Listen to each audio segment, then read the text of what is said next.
Appreciate the opportunity to do this. First item is parks. We are moving forward with the direction that council provided out at 2 of our parks. This work, we believe, will provide a more accessible and fun experience for our residents, and we're identified in the council strategic plan. Work moves forward on the $6.5 million renovation at Stephenson Park. Last week, installation of the new playground equipment began. The new equipment had a spacey feel, sort of a tribute to the beloved rocket ship slide, which now will be used as an art piece in the garden area.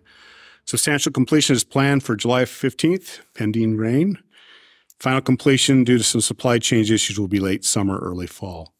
At Mitch Park, the trails, which we know is a very popular project, Trails Improvement Project is moving forward at a rapid pace. Phase 1 of the park, focused on the outer loop of the trails, is near completion. As of now, the asphalt is complete, painting is underway, and the approaches are being prepared for concrete. The tentative date for opening of that portion of the project, as well as the disc golf course, is June 19th. Once phase 1 is complete, phase 2, the inner loop at Mitch Park, as well as the Coffee Creek portion of the trails, will close for demolition and reconstruction. We estimate this part of the project will be completed approximately 3 months after start. And finally, KickingBird Golf is close to completion, with a celebration planned for June 29th, the grand opening golf tournament scheduled for June 30th. We've seen a lot of excitement for both residents and staff to get this course open. Just a curious note, when entries for the June 30th tournament were opened earlier this month, 96 people were in line before 8 a.m. I think actually somebody showed up at 4:30 a.m. to get in line. Also, the popular Fourth on the Hill returns at the golf course this year. Those tickets for that popular event are already sold out. Now talking about streets, State Highway 77 and Route 66 repaving project. Most of the work is happening overnight. Residents and visitors should still see progress on these 2 state highways. This is an ODOT, or Oklahoma Department of Transportation project, and crews from their contractors have been finishing work on both 2nd and Broadway. One crew will be working on the mill and overlay portion of the 2nd Street between Broadway and Bryant this week. The plan, if the weather cooperates, is for that crew to shift to work between Bryant and I-35 next week. Another contractor has finished the pre-work patching on the entirety of the Broadway leg, and all center turn bays and crossovers are done as well. They've finished the 2-inch mill and overlay work from Comfort Drive to 33rd Street on the inside northbound lane. Work on the loops at the 33rd intersection will start soon, and paving is continuing the inside southbound lanes towards Comfort Drive. Work is complete on the repaving of the northbound inside lane from 33rd to 2nd, and crews are preparing to make the turn and take the work back south. We just want to appreciate the mayor and other council members the past year that worked as well as with our consultants, CSS partners, who worked tirelessly to encourage ODOT to accelerate this project. And I'll say what a difference already in the driving condition and experience, and special thanks to ODOT. A couple of important upcoming meetings. The housing assessment identified in the council strategic plan has an 8-hour, no, not 8 hours, sorry. I had a heart attack myself. Has been an 8-month-long effort to study Edmond's housing opportunities and create policies and strategies that will help advance the community's housing goals.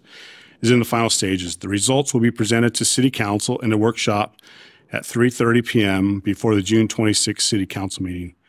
The plan is to use the assessment strategies, policies, and tools to help council make informed decisions about planning for and investing in suitable housing for all Edmond residents.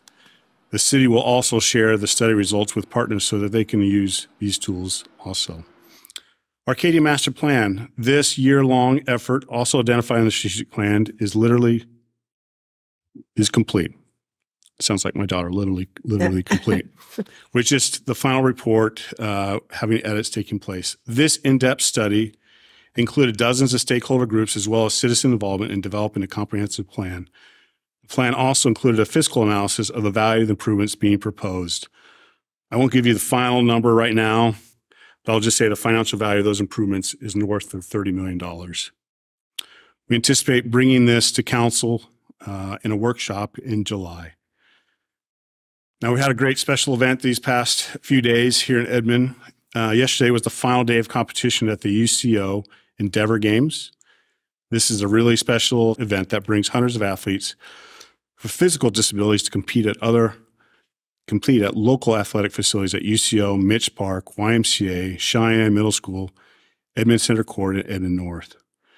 We had many city employees volunteer to help with the games, as well as residents and employees from businesses around the city. To see these incredible athletes compete with their commitment and spirit is really inspiring. This year, Simple Indy worked on a documentary film about 4 athletes' journeys that will be shown at a national film festival next year, bringing awareness to Edmond and the Endeavor Games. Visit Edmond is a sponsor of the Endeavor Games in the documentary. Thank you to our staff and all the volunteers who came out in support. And lastly, Mayor, Uncommon Ground. Over this past week, much have been stated or rumored about Uncommon Ground. I know I've personally received numerous emails and or contacts from residents and friends about the situation. Some have wondered if it was the city that was blocking or holding up the project. I'd just like to take a minute to talk about this opportunity to provide a few facts about this situation. One is the park can exist today.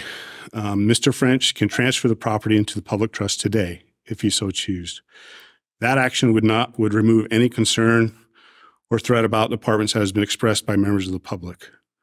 With the May 22nd City Council approval of the site plan, along with each of the 8 variances requested approved, Uncommon Ground received all their City Council approvals for the park.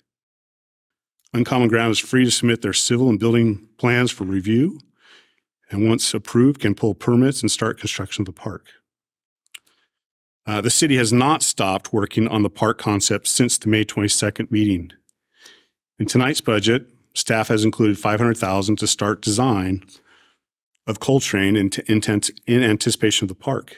Additionally, the city has been in contact with the Huntwick HOA leadership about the ability to use the drainage basin for improvements to assist in providing drainage capacity for the park.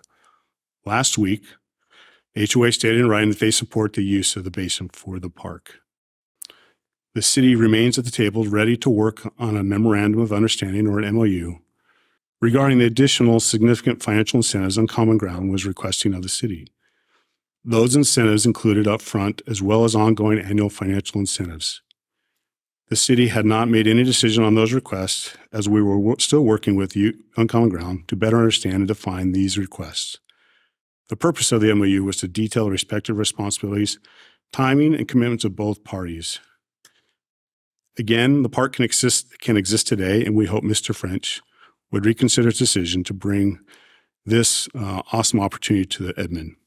And with that, Mayor, I'll conclude my comments.